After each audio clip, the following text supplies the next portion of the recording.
Bonjour et bienvenue dans cette capsule. Maintenant, on va parler de quoi mesurer et comment le faire. Donc, ce qu'on veut mesurer, c'est qu'on veut mesurer le coût d'un client produit. Bon, qu'est-ce que ça veut dire ça? La façon mathématique la plus simple de le faire, c'est de prendre le budget marketing pour l'activité que vous avez fait.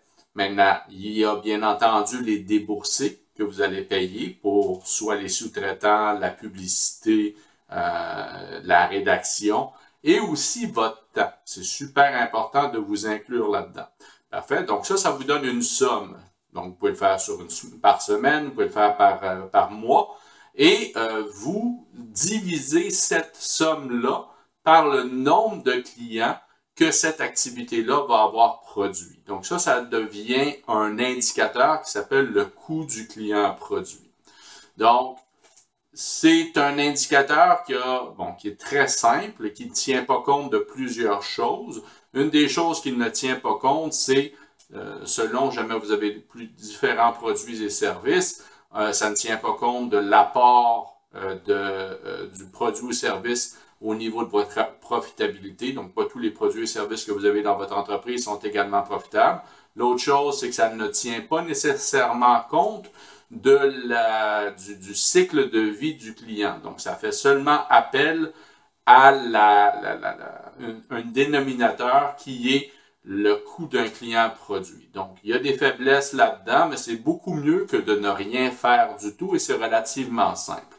À ce moment-là, vous pouvez regarder les actions publicitaires qui sont le plus économiques pour produire des clients et regarder à essayer de maximiser ces actions-là pour justement avoir le plus de retombées pour vos sommes investies ou pour le temps investi. Parfait. Donc, c'est relativement simple. Comme je vous dis, il y a certaines failles dans ce que je vous dis, mais c'est beaucoup mieux faire ça que rien. OK?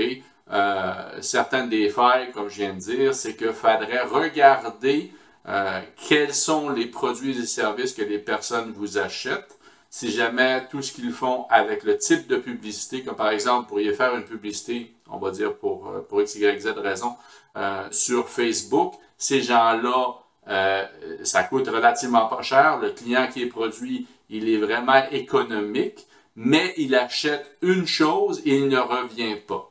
Donc, la donnée peut être faussée dans le sens que ça produit beaucoup de clients qui font seulement un achat unique et après ça, ils ne retournent pas dans votre boucle de rétroaction ou dans votre processus de transformation du client.